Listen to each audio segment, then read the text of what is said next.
fi sy'n cyfarwyddo Fel Anifail i'r Sherman. So, yn y ddrama Fel Anifail, drama gan Meic Povey, drama sydd yn barod gen ni, a dyma'r cynhyrchiad cyntaf ers y cynhyrchiad greiddiol. Mae Fel Anifail yn dilyn hanes dau gymeriad, Defi a Mair, sydd yn gwpl, sydd yn ddeibar. Maen nhw'n gweithio fferm fyny yn, ger Eryri, a maen nhw tuag at diwedd I oes, a trwy gydol y ddrama, da ni'n gweld nhw yn trafod beth sydd yn mynd I ddigwydd iddyn nhw yn y bywyd nesaf, a hefyd da ni'n clywed dipyn am y tywyllwch sydd wedi dilyn nhw trwy gydol I bywyd yn y byd yma. Mae'r ddrama yn un pwysig, dwi'n meddwl, oherwydd bod y ffurf, bod hi'n ddrama o ryw 20 mlynedd yn ôl, mae'r ffurf yn un sydd ychydig yn fwy arbrofol na da ni'n ei gweld rwan yn enwedig mewn dramau Cymraeg. Di ddim yn hollol naturiolaidd, mae yna elfen o magic realism, mae yna elfen abstract am y darn, a dwi'n meddwl bod hwnna'n yn gwneud i'n lot fwy diddorol na rhywbeth sydd yn hollol naturiolaidd. Wrth gwrs, mae'n drama Meic Povey, a nath Meic yn anffodus yn gadael ni flwyddyn dwytha. Dwi'n meddwl mae dyma'r cynhyrchiad cyntaf I waith ers I Meic yn gadael ni. Wrth gwrs, mae Barcaws yn gweithio ar ei drama newydd. So, ia, mae'n teimlo fel adeg pwysig iawn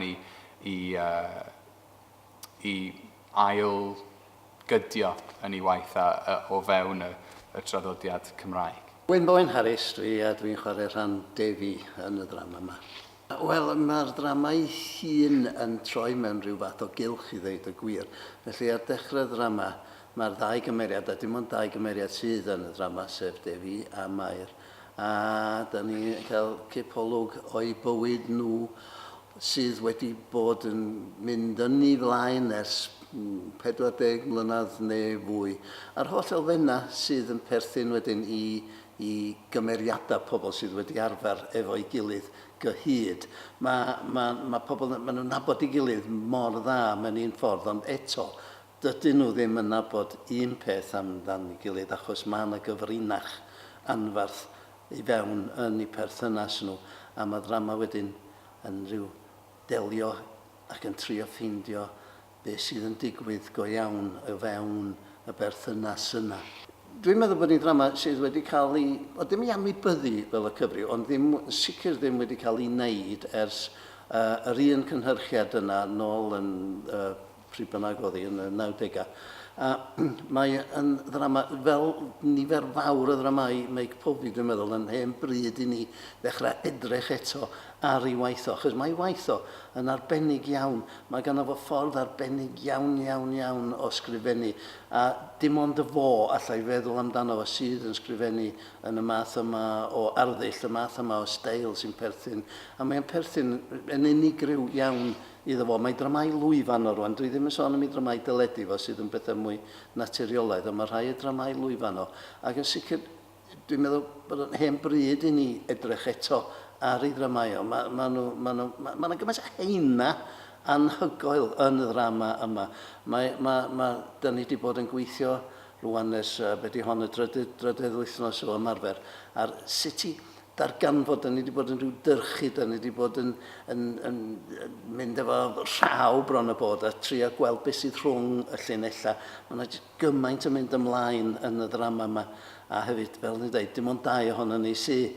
Felly mae'r gwaith ei hun yn anodd iawn. Mae mond awr o ddrama ydy hi, mae yna lot fawr o waith yn mynd I flaen, lot o waith yn y geiriau sydd fel ydy sy'n hollol unigryw. Dim ond Meic Povey sy'n sgwennu fel yna, dwi'n meddwl. Morfydd ydw I, Morfydd Hughes, a fi sy'n chwarae rhan Mair yn y ddrama Fel Anifail gan Meic Povey.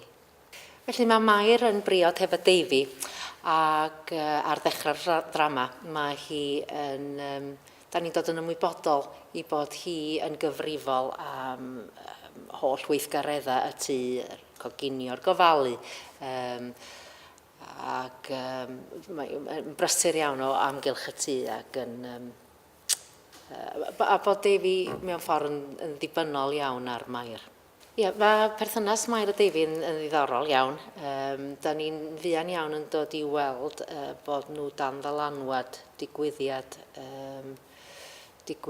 trist. A'r digwyddiad yma, tydi'r un yn nhw'n medru siarad amdano fo. Wedyn, wrth gwrs, maen nhw'n dieddol o siarad am bethau dibwys bywyd. Ond yr ffordd maen nhw'n ymateb i'w gilydd, da ni'n ymwybodol iawn bod na guddio tu ôl i'r geiriau a'r ffordd maen nhw'n behafio hefo'i gilydd. Dwi'n meddwl bod hi'n goblin o ddrama arbennig.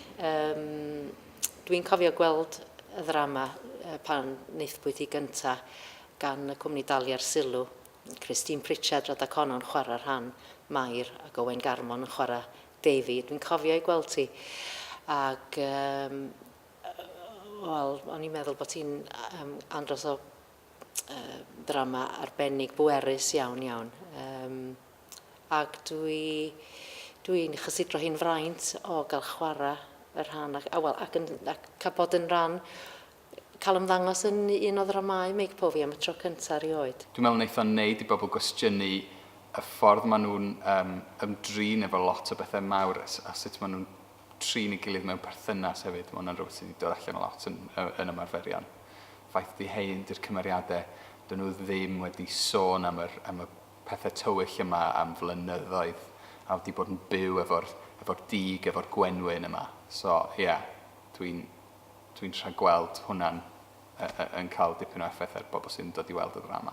A dwi'n gobeithio bydd y gynulleidfa yn mynd i fewn i natur yr holl ddrama ac yn dechrau meddwl, beth sydd yn mynd mlaen yma yma, be yn union ydy'r gwir yma yma. Achos delio efo'r gwir mai o mewn un ffordd yn y ddrama. A dwi jyst yn credu bydden nhw wedyn, falle, mor flinedig ar ddiwedd y ddrama a gyda ni ar ddiwedd y ddrama pan mae'n cyrraedd, achos mae'n cyrraedd rhyw uchafbwynt go arbennig erbyn diwedd.